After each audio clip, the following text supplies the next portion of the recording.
Hey, Fish, guess what? We are live, and it's so good to see you. I was so worried about you. How did you get through that first Sunday without real football? It's a lithium drip. It's an IV that stands in back of you, and it goes into your left arm. And when whatever you're doing, your laconic look is like this, with spittle going down the side of your cheek. That's what I did. I mean, look, went and got sushi with my son and my granddaughter. My daughter-in-law went out of town with some friends, and we sat there, and the Pro Bowl's on in the restaurant. And I said, God, fuck's sake, Allegiant's packed.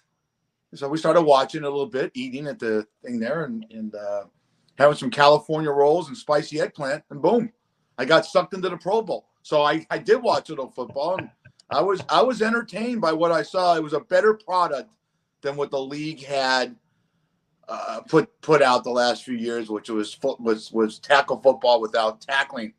I watched golf. I watch all college basketball, but look, when you're an NFL junkie like me, just it's that hard. It's that hard. What are you going to do? So you get that lithium. What did you do?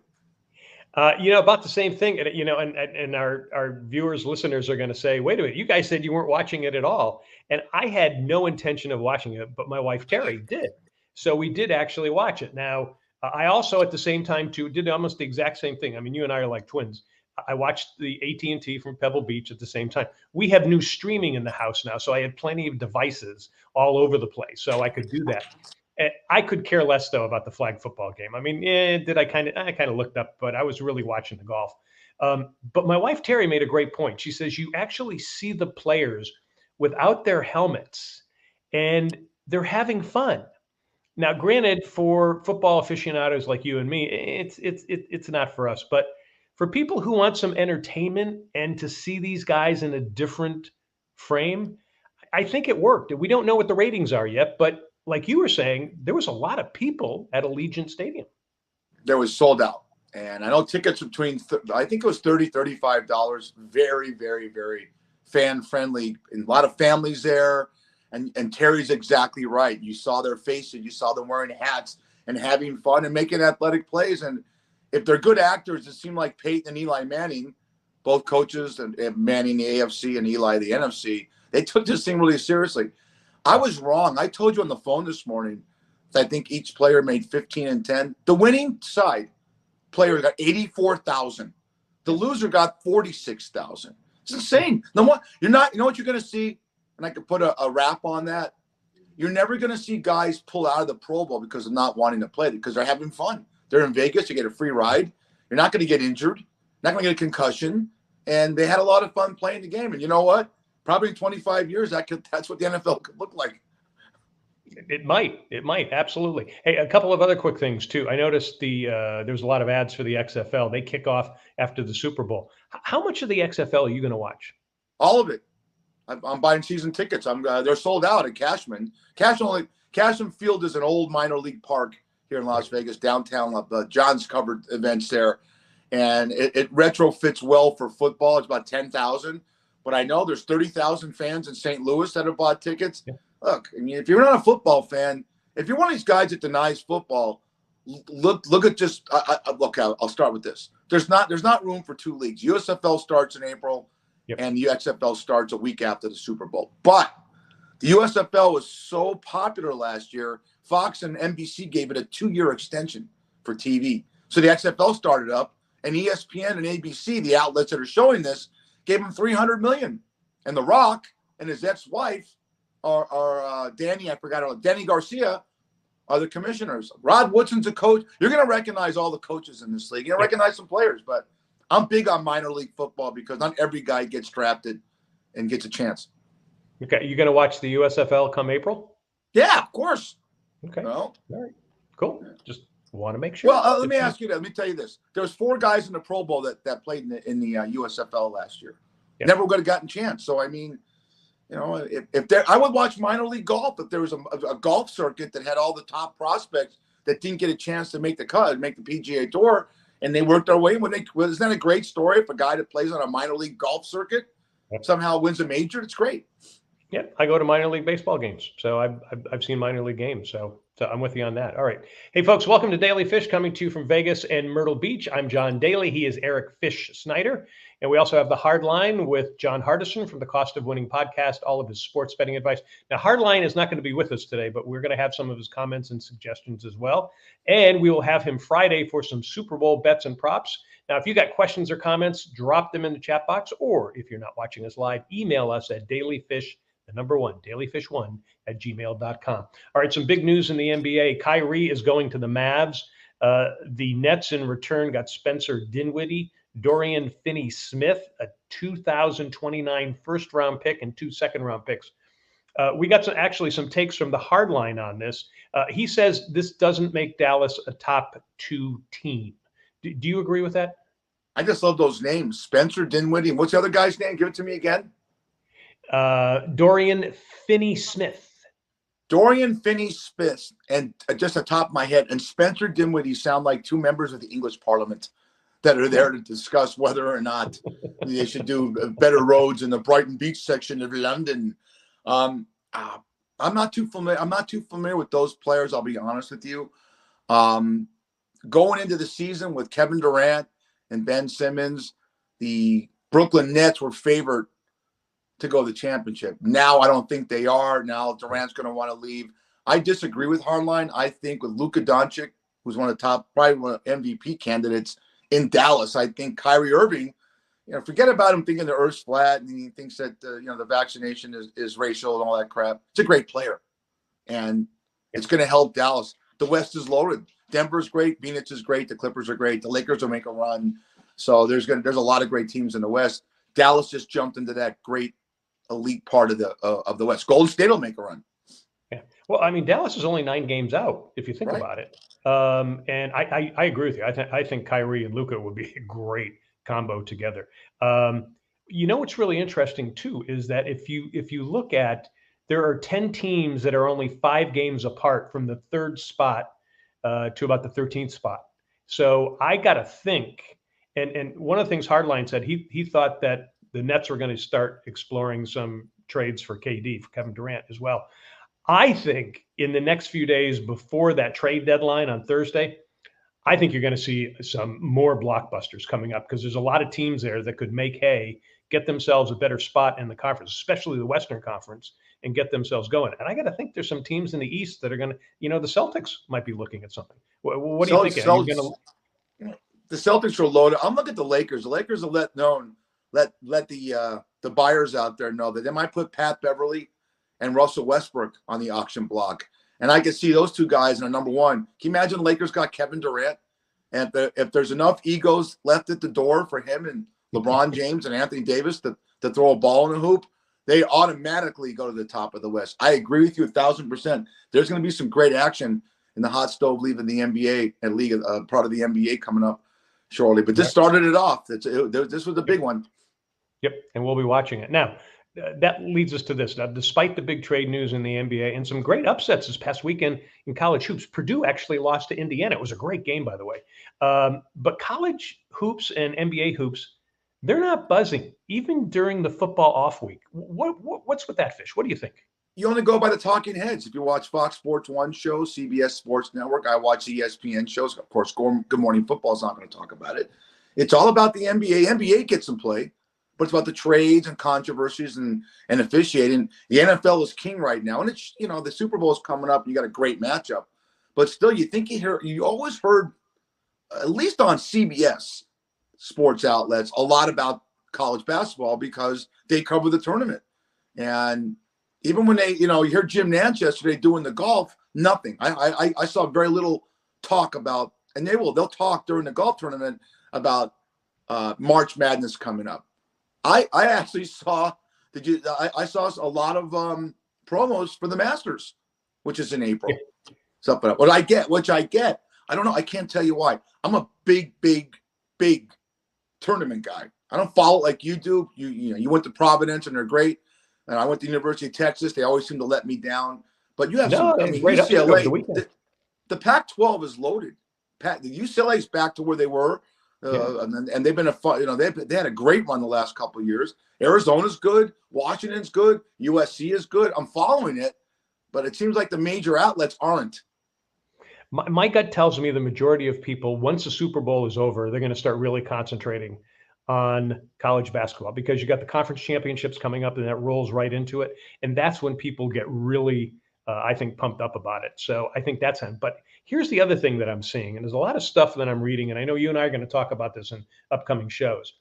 But pro basketball, pro hockey, and pro baseball, they're regional sports. They're not the NFL. And here's what's going on. There are regional sports TV networks that are going bankrupt. Now, these networks pay a license fee to these teams, to the NBA, to the NHL, and also to Major League Baseball. They pay a license fee to these teams to air their games. Those license fees are gone. Those teams are going to be in a lot of trouble. So there's going to be some big revenue problems, I think, for a lot of these teams in the NHL, the NBA, and Major League Baseball. So kind of watch that. I think that's coming up really, really soon. Go ahead. I agree. Where I disagree with you is that people will watch. I learned just by reading the tea leaves of my customers and friends of mine, inner circle, people that are pro sports fans and have never went to college don't follow college like they do, like they do the pros. It's because you're into your team. You went to Providence, I went to Texas. If you don't go to college, sometimes they follow the pros more. And football fans are football fans. Diehard Raider fans don't give a shit about basketball. The ones that I know. So they just go. I would agree with you on that. The only exception would be my father-in-law, Dave, who we talked about on the last show.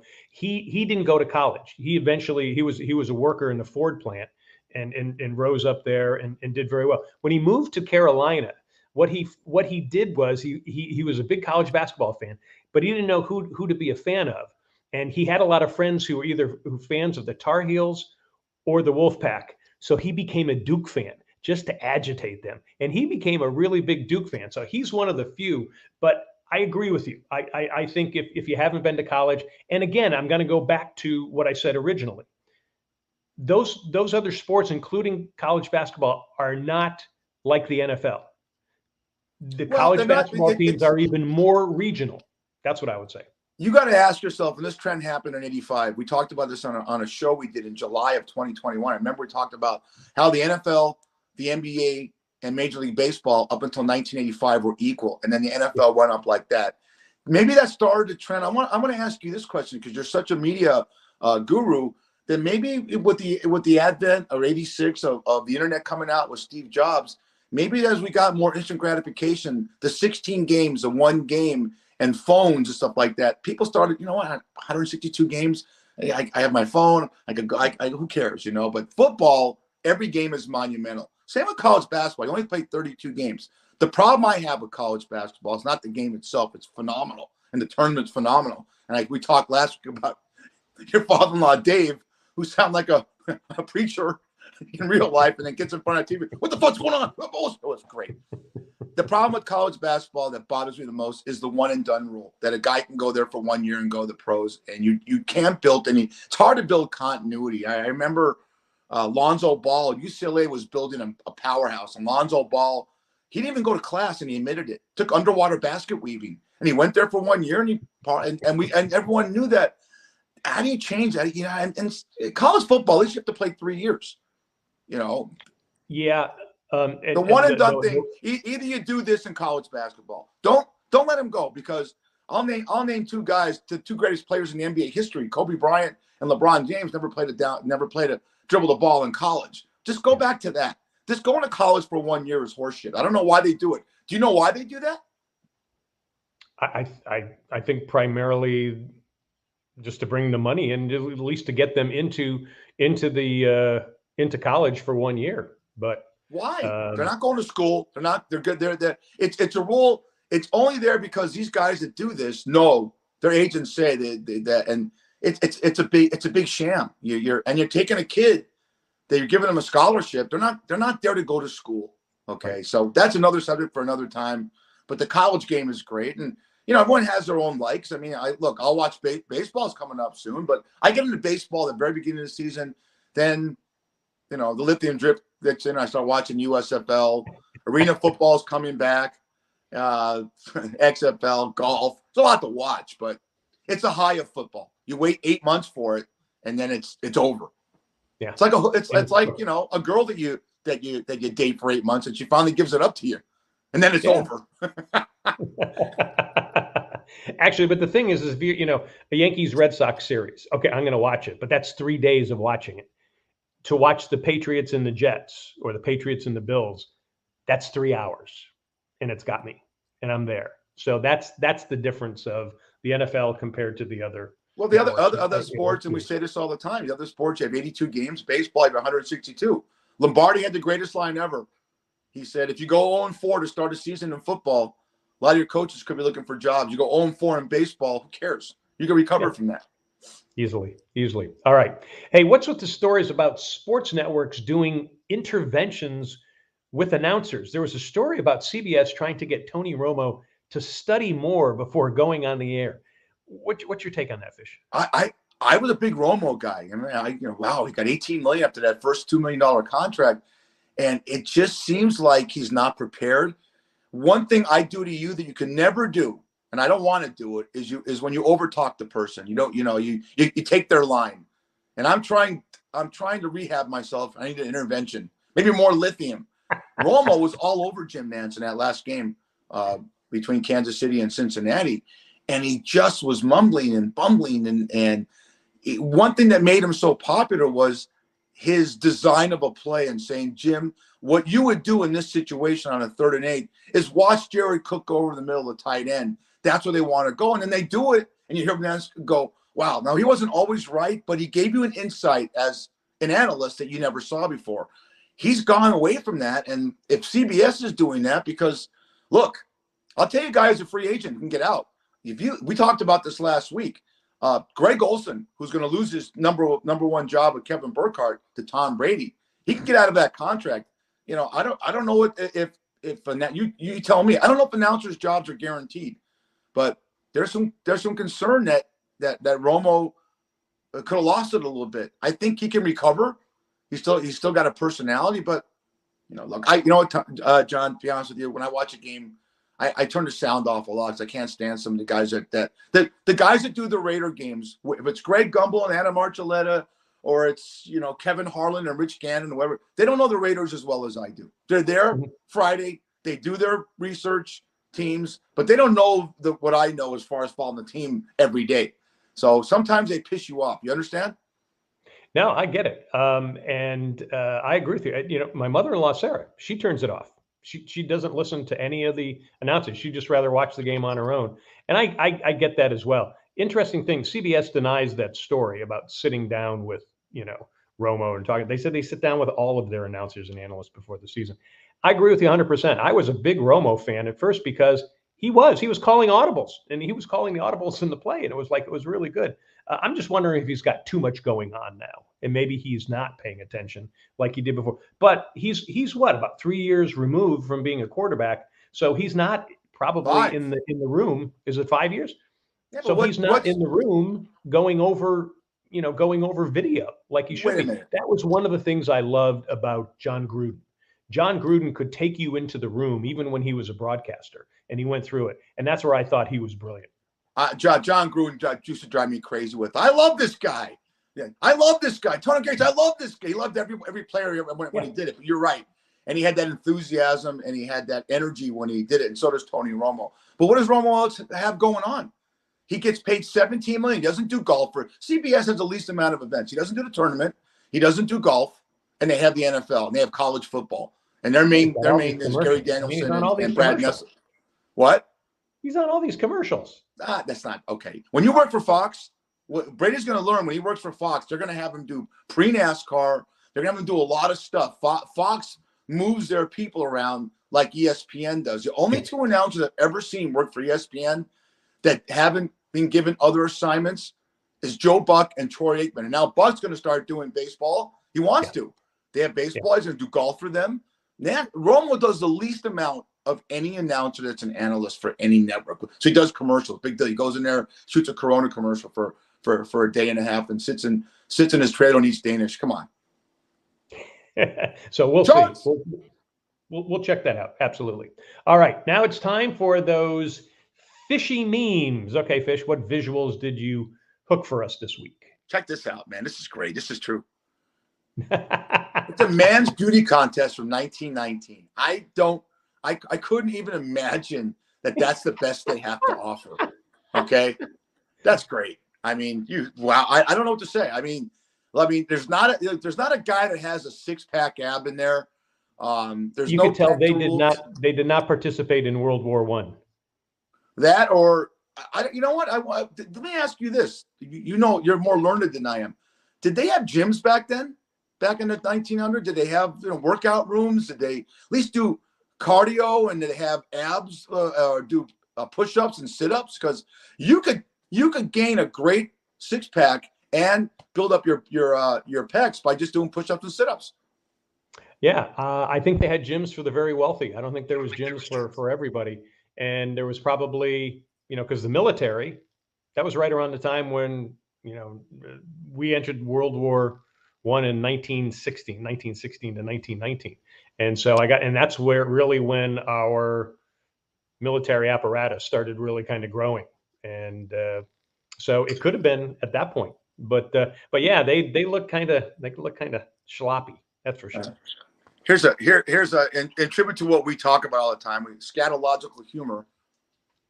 For our learning impaired, that means taking dumps, because John and I are really, really well endowed in our metabolisms. Check this out. Look, these are all just look at the top guy, the top kid, the toilet, man. I can't have a toilet in your house like that. You can't put a booster seat in there to take a shit. That's bad. I'm not into that. Horrible. This is when your prom date goes bad. All right. Oh, perfect. The poor guy's wearing dark sunglasses, and that's his date. I don't know if that's a bucket to give money so they can get a proper outfit. I don't know what the hell that is. So let's go some other. I got a few more. I got some. All right. Name the movie. Remember this? I don't. No. There was a classic cult film called The Warriors in 1979 about a gang in New York that all the gangs get together, and then the head of the gangs of all of New York gets shot, and they have to make their way back to Coney Island, and every gang's after them. This gang was called the Yankees, and they had baseball bats and roller skates, and they went after them. I said, wow, I have to show that because it's one of those films that always comes on. If you watch it, Michael Beck's in it. David, one of the kids, Kelly, last name is Kelly. He's in a lot of guys that are in this made it big. And this is like a probably $20,000 budget. And then the final one I'm going to show you is, this is the look on Mark Davis's face when he found out Tom Brady retired.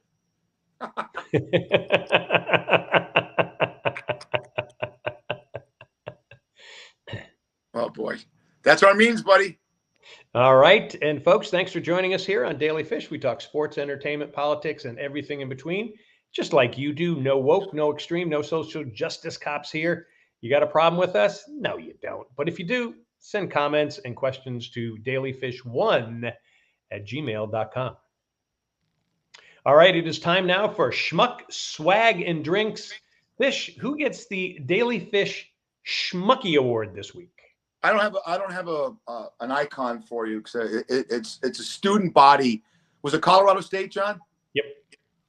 So they're playing a game, basketball game, and another kid in the other team is Ukrainian, and they're screaming, Russia, Russia, Russia. I'm all about hazing and playing that and trash talking. That's outright rude, and the kid was affected by it. And you know what? I can't stand this stupid ass excuse. Well, they were drunk. Okay. It's like, I love it when a guy gets into an accident in his car, gets a DUI. Well, I was drunk. Fuck yeah, you were drunk. It's not an excuse. I look, I make fun of John, and I'm a trash talk like anybody else, but there's a fine line. Yeah. The kid was from Utah State. And he admitted he was pretty upset, but I'll give credit to Colorado State. They went and apologized, and the Colorado State coach apologized, and it wasn't the entire stadium. It was just a group of. No, it was a group, but it happens too often. It happens in Steve Kerr for the University of Arizona back in the day. Remember Steve Kerr? He's a coach of the Golden State Warriors. Yeah. I'm going back in the history timeline. When he played at University of Arizona, it's the free throw line, and Arizona State students are saying, "How's your dad?" His dad died 2 days earlier. "How's your pops? Where's your?" Wow. And he was physically shaken.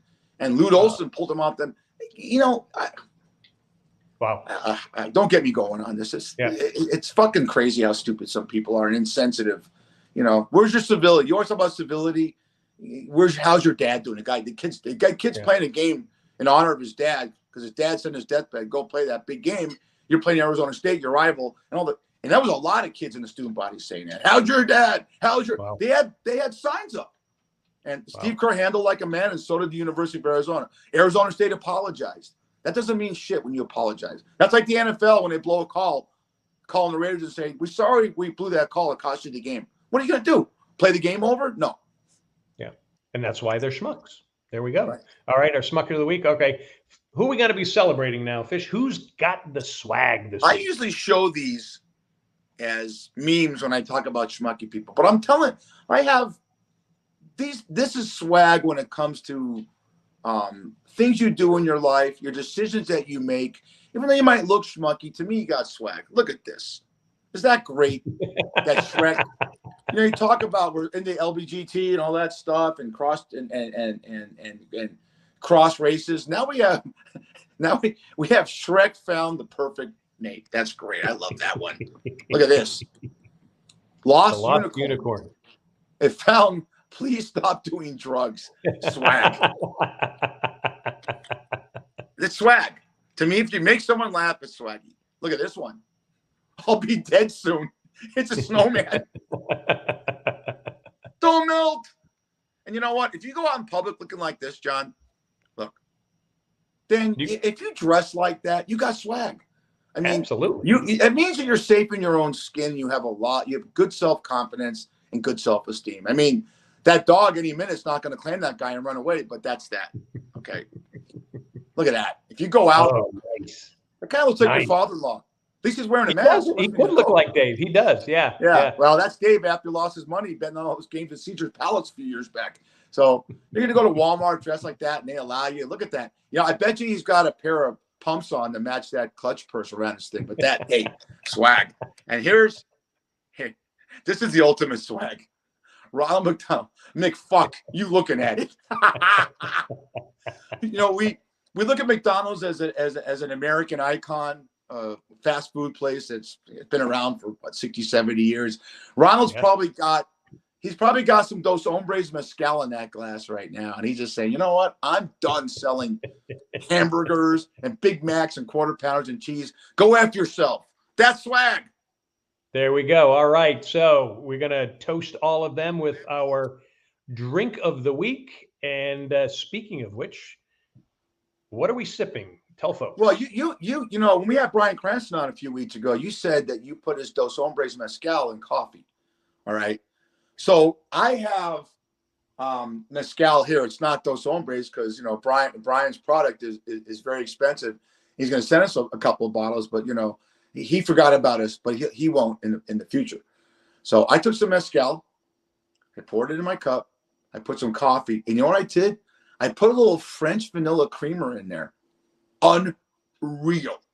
Yes. You get the buzz from the coffee, you get the pick me up, but the kick afterwards, it's great. So this is just regular mezcal and coffee. You can get it at Chuck's Tavern or any other establishment you go to, but Chuck's Tavern or tequila, you know, Trace Generations, very popular tequila. Yeah. And John Daly got us started on this thing. Dos Hombres, whatever you want to do, make sure it's got a little agave in it. Boom. Hey, I got to tell you too. I was going to tell you, put some French vanilla cream in it, and that's exactly what I have.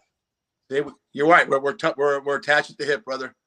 That was not scripted, people. I put French vanilla cream. I got it. Oh, it's great. The Coffee Mate. We're gonna do a little plug. Coffee Mate French vanilla creamer, mezcal or tequila, and just regular black coffee. It's a winner. Wow. Also, if you want to check out our interview with Brian Cranston, again, it's on YouTube. We also did one with him a year and a half ago, and Cranston actually did another drink for us called the Cranstonian, and he did it with his mezcal, and he did it right on the air with us. So if you get a chance, take a look at that. Hey, folks, the Daily Fish Drink of the Week is sponsored by Shuck's Tavern in Vegas. Great seafood and drinks in 2 locations. Head to Shuck's Tavern on North Durango on the northwest side of town in Vegas. Guess who's there? Fish is there. He's there overnight. Say Daily Fish Podcast, you get a free drink. Do it the next day, a free appetizer. That's Shuck's Tavern. Check out Shucks Tavern on Facebook. And again, folks, this is Daily Fish. We are on Facebook at daily.fish.5. You can subscribe there. Also, subscribe to us on YouTube. You can listen to us on Spotify, Apple, iHeart, Stitcher, and Amazon. Watch us on Facebook at Myrtle Beach Golf Channel and Myrtle Beach Grand Strand Life. Check out Daily Fish on YouTube and Wingding TV. And check out our post and news updates on Twitter and Facebook as well. We're also going to have a show this Friday with the Hardline to get you your Super Bowl sports bets and props. Plus, we'll be back here next Monday to wrap up the Super Bowl for you as only we can. We've got a busy time.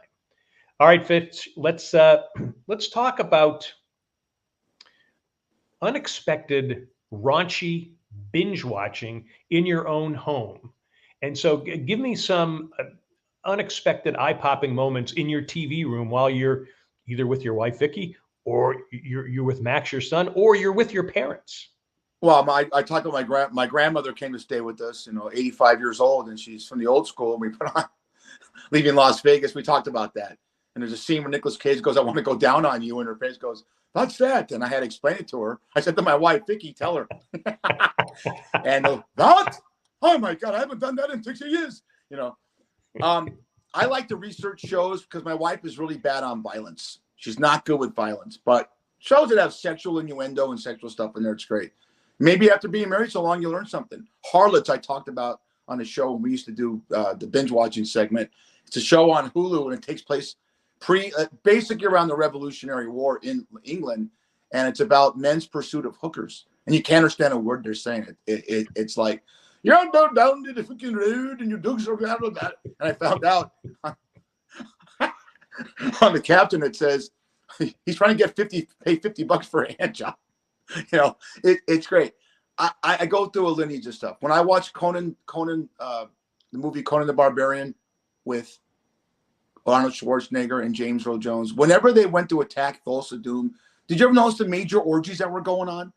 It's 1982, and I'm saying to myself, I wasn't married then. I'm saying, Conan, jump in there. So all you hear is, oh, there's a scene, 82. You see women's heads and men's crotches and opposite.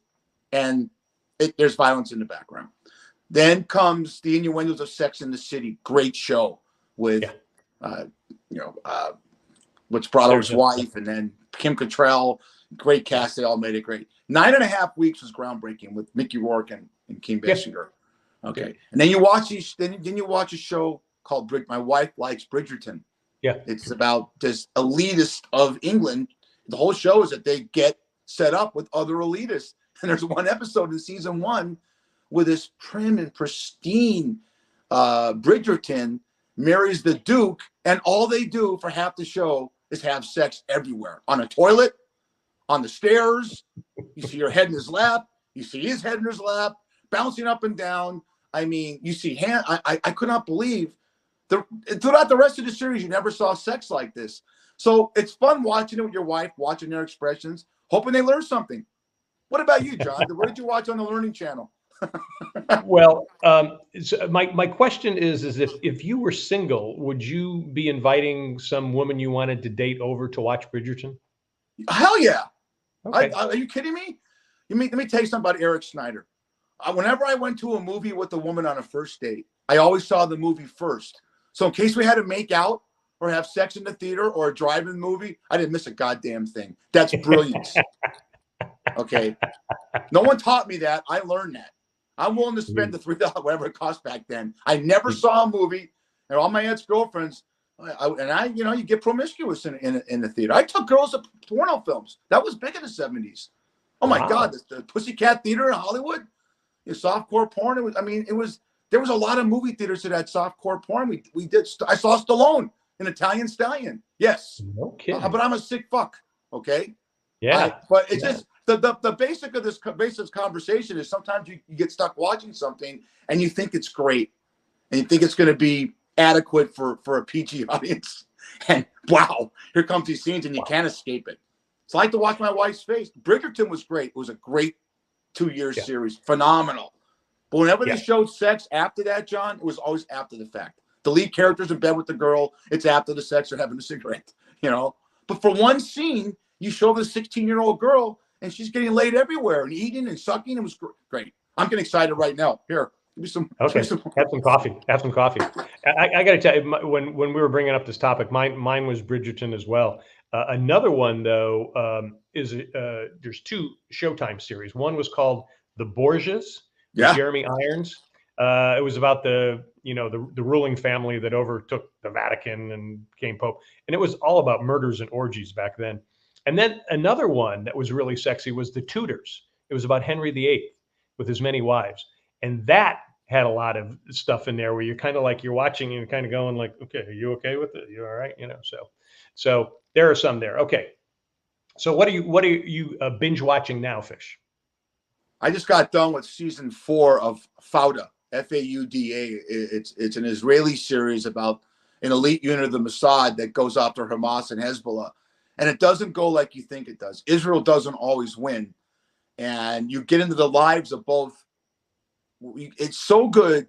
Lior Raz, who's the lead actor, is executive producer, writer, creator of this thing. And you get into the lives of the Palestinians and the Israelis and find out that they're families, and they both have different agendas.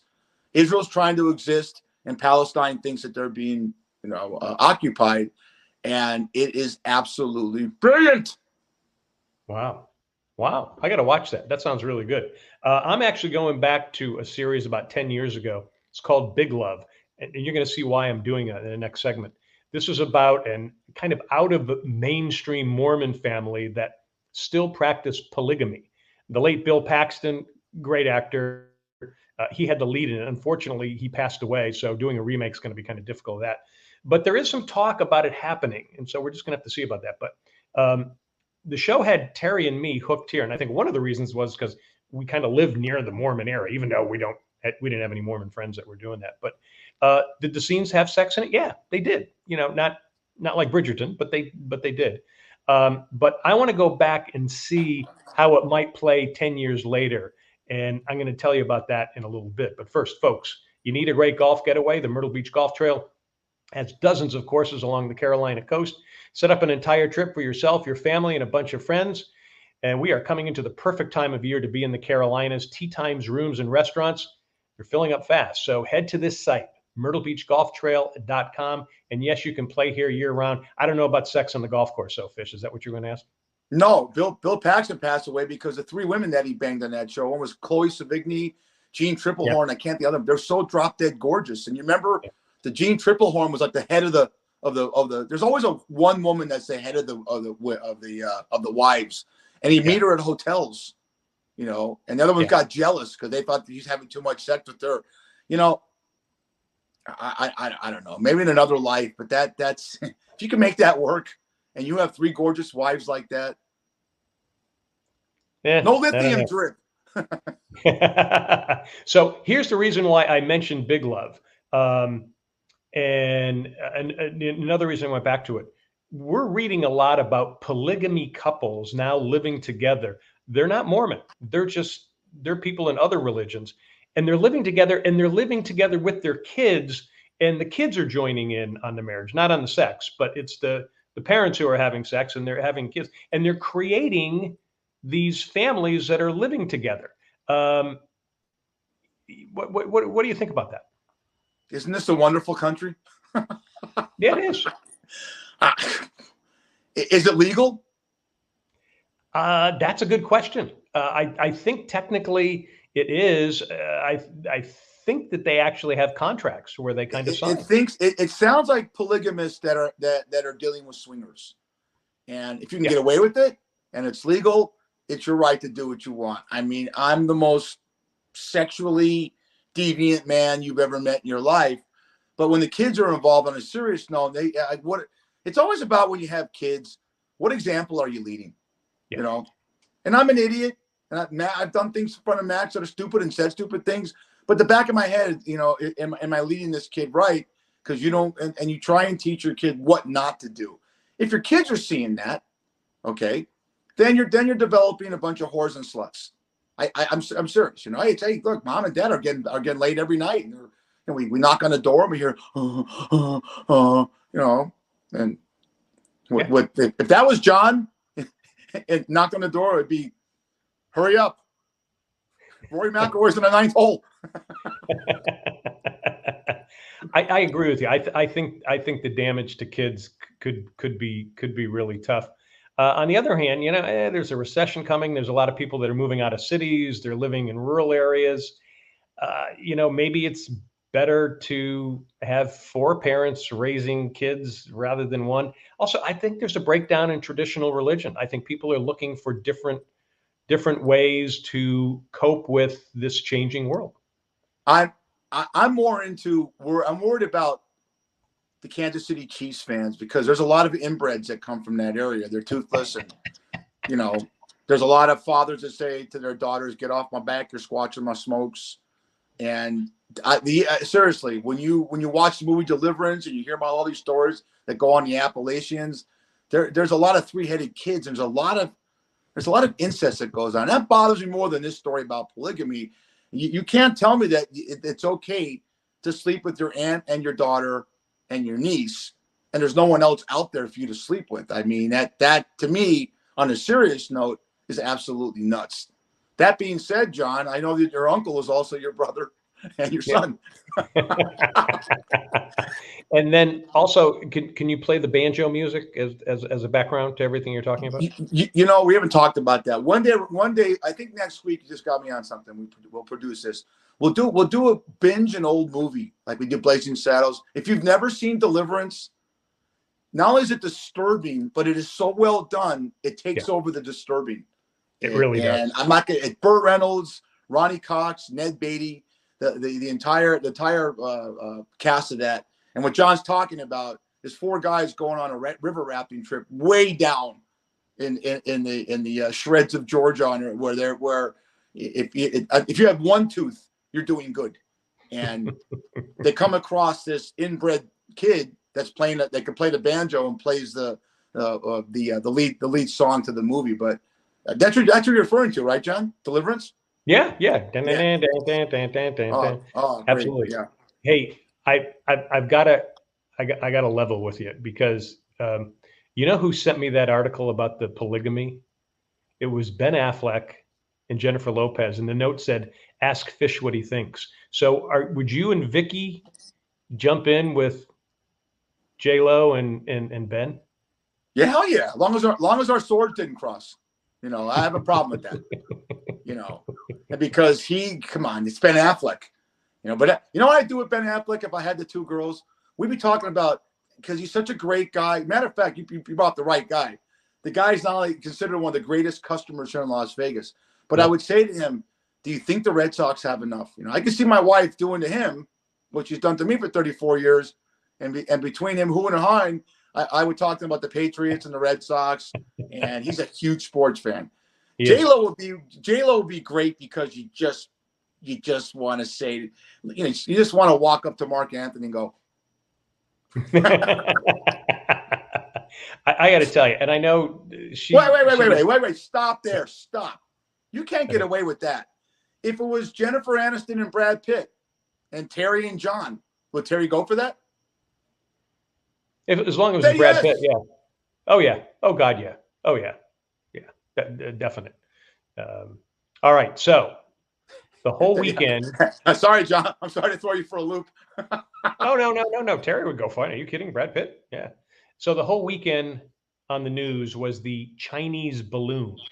It was shot down over the Carolina coast. Now, Fish, we had a number of friends who actually shot photos of it. I don't know if you have it there, but our friends Greg and Rebecca, there it is. Greg and Rebecca from Sunset Beach, and that's right near where I am. It's right across the street from where my mother-in-law lives. And they actually shot this. This was after the balloon was shot down. This was Saturday afternoon. And I mean, that's all people were talking about. Fish, did you actually watch this on the news? I did, but I was you said to me, you're the one who broke the news to me and said, this is in my backyard.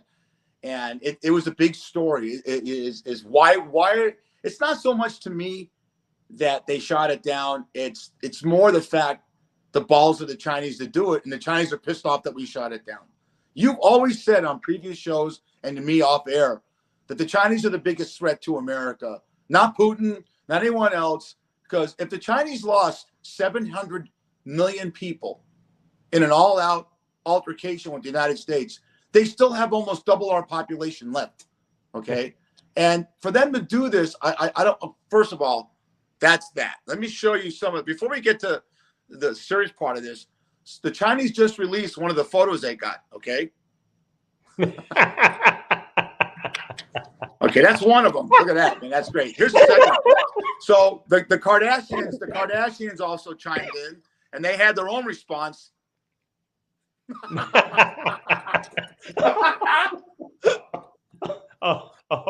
Oh That's my bad. God. I'm sorry, Kim, Chloe, Courtney, but hey, it's all for fun. Let me ask you this.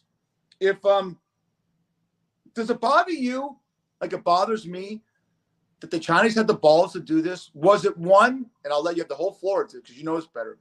Was it one to do it because they could show their legs and their balls, or two to test Biden? I don't think we know yet, because I don't think we know what was in that balloon. And, you know, once we find out, or once if they tell us, you know, it could have been weather stuff, you know, or it could have just been surveillance. I don't think it was weapons. I don't think they were going to do anything as far as attacking us. I think they were looking for surveillance. Were they testing Biden? Sure. I mean, they know that Biden's on a slim edge as far as running the country. Xi Jinping doesn't have to worry about it. I mean, he's just put everybody into into prison camps as it is. You know, we don't really know what it is, but you know, for me, and this is going to sound like I'm saluting Joe Biden. I think he needs to be applauded for waiting until it was over water to shoot it down, because we didn't really know what it is. And I think a lot of the attacks on him about it, I think are they're kind of polarizing. I think we need to find out exactly what's going on. You know, the military didn't seem to be they weren't like, oh my God, let's bring it all out. It was kind of like, you know what? Let's wait till it gets over the water. We'll shoot it down. So let me ask you, go back to that. We have a lot of time to talk about this. We have 13 minutes, and I want to ask you something, because I've always asked you this on the phone as a friend for all these years.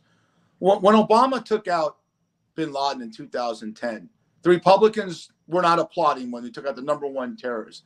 Why is it when Republicans do something, the Democrats can't be happy?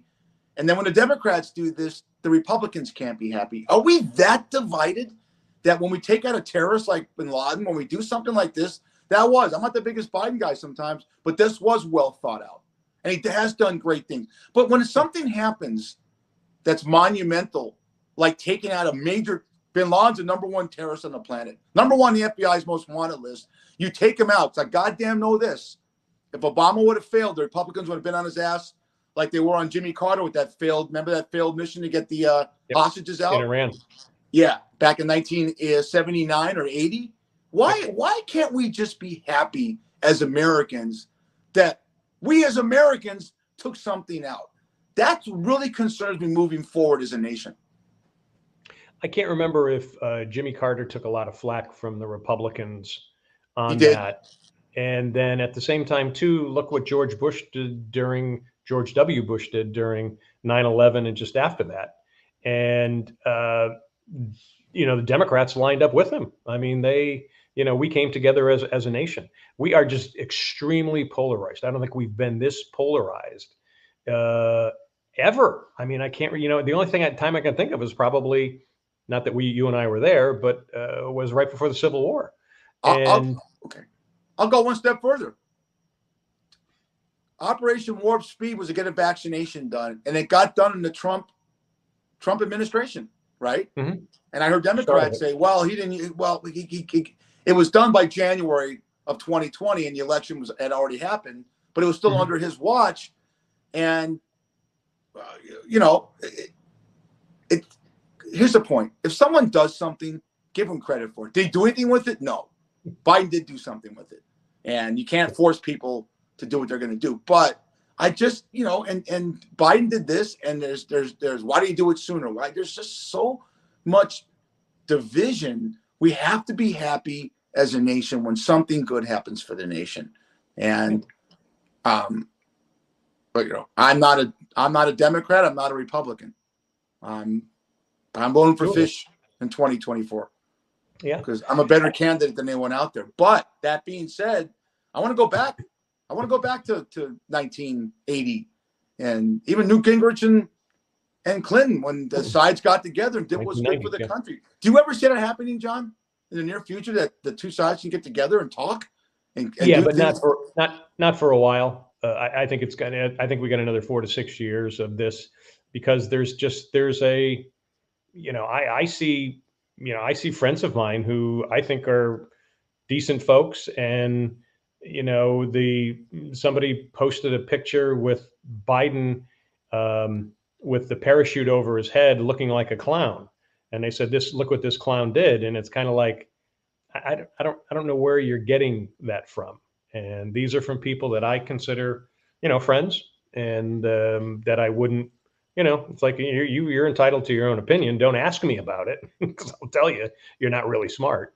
But we're to the point now where we're completely polarized, and I don't, I don't get it.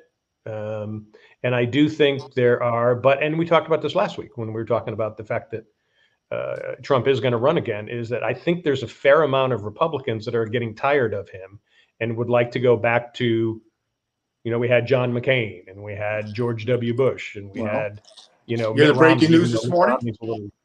The breaking news during this show, the Koch brothers said that they're not endorsing Trump. Interesting.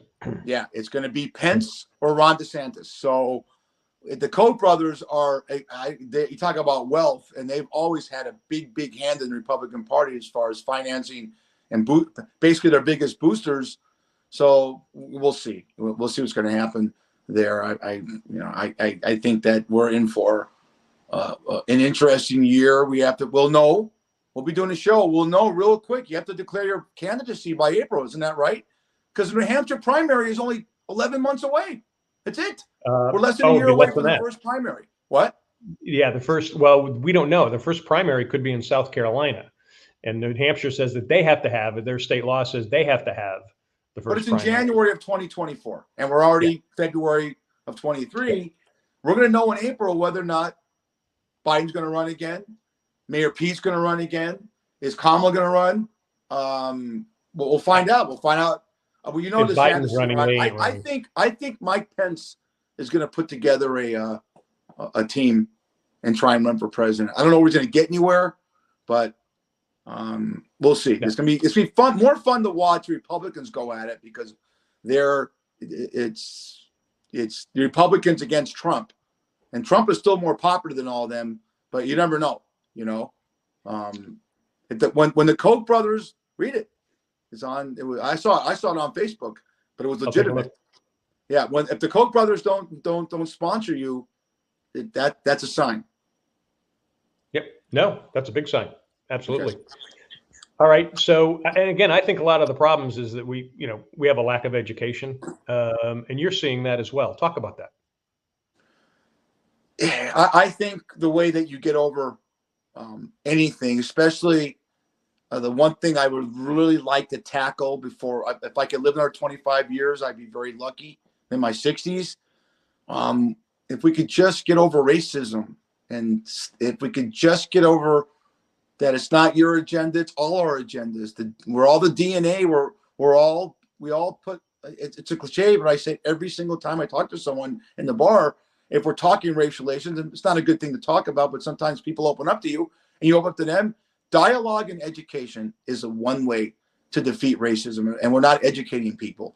If you're not educating people about certain things in the past and what goes on, and you listen to your friends and your family, you grow up to be that. I'll tell you this, and I'll let you go on this.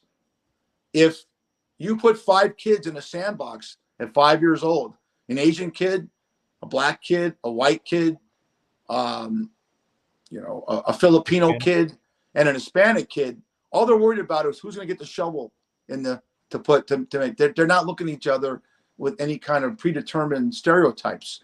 It bothers me still to this day that, and it's bullshit too, that certain people say they can't be racist because they've been oppressed. Bullshit.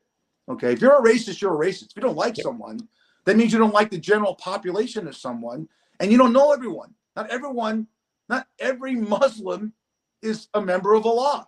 Okay. I have great Muslim friends that are Christian. not Christian. They're great Muslim friends that don't believe in any of that. You know, it's, I don't know. I maybe I'm preaching to the choir with you, but it's the one thing I want to see get done. They can help. When you watch science fiction movies, Star Trek, I was watching a Star Trek movie, and real quick, they go into the future, they go into the past. Captain Picard, that Star Trek crew, and the lady said, "What's it like in the 24th century?" And he goes, "There's no monetary. We're all trying always better ourselves as people, and maybe you'll learn something from us because they came from 300 years. There's no monetary. There was no caste system. Why don't we get to better ourselves now?" Well, I think we're going to start. I do think technology is there, and I think that we're going to start seeing the majority of people are not just solid white people. And I'm not saying all white people are racist, but I'm saying that a lot of where the racism is coming from is from people who are frightened to death that the white race is no longer going to be here, which to me is like ridiculous because I'm white, but I know I've got different type blood in me, even though my family came directly from the United States. But traditionally, I probably have African blood in me. So it's like, why would you even look at that? But I think things are going to change in the next 4 to 6 years. You'll start seeing things toning down. It's just going to be brutal. There's been racism since the beginning of time, and technologically is not going to technical technology getting better and giving you more water is not going to change the way people feel. People feel it's the same way we look at your athletes. I mean, think about this, John. To play a flag football game, all those guys got almost $100,000 when they won. Okay, it's a lot of money. You have to make that in a year, and you when you have a society where 1% of the wealth controls 90% of the people, you'll never ever have equality. I don't get hunger. How could someone start? What McDonald's did and Jack in the Box did when we shut down March 17th? Everything on their menu was $1. Yeah. Kudos to them. So if you lose your job or you shut down so you can go for $10 and it's shit food, but it's food to feed your family. Absolutely. All right. Keep you alive. And just looking out for fellow man. We don't do that. We don't do that anymore. Yeah. I understand what you're saying about technology. What I'm saying is that you're seeing more intermarriage. You're seeing more people that are of mixed races that are coming in. So that's what I'm saying is you're going to start seeing that down the road as far as that goes. So good. All right, folks, we are Daily Fish coming to you from Vegas and Myrtle Beach. We hit sports, entertainment, politics, everything in between. As you can see, we're on Facebook at daily.fish.5. You can watch us on Facebook at Myrtle Beach Golf Channel, Myrtle Beach Grand Strand Life. Check out Daily Fish on YouTube, Wingding TV. We're also on Hey Vegas TV. Go to heyvegastv.com. Listen to us on Spotify, Apple, iHeart, Stitcher, and Amazon. You can use all those channels to hear our interview chats with our special guests throughout the week. And remember, this Friday, we're going to have Hardline with the Super Bowl bets. Write to us if you have any questions or comments at dailyfish1@gmail.com. All right, buddy. I think that kind of wraps things up. I want to leave on a high note. I want to leave on this. He just passed away recently, but let's leave on this.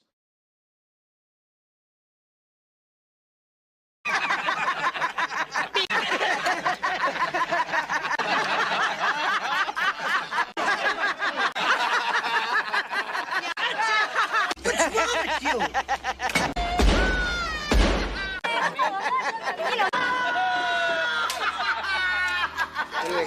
Attaboy.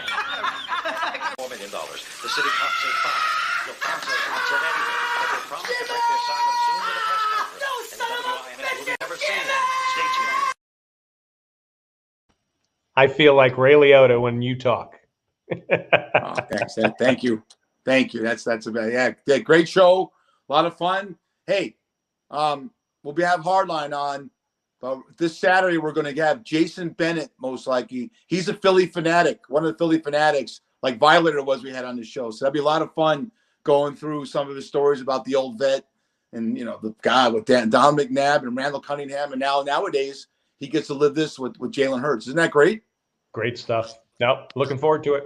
All right, pal. Bye, buddy.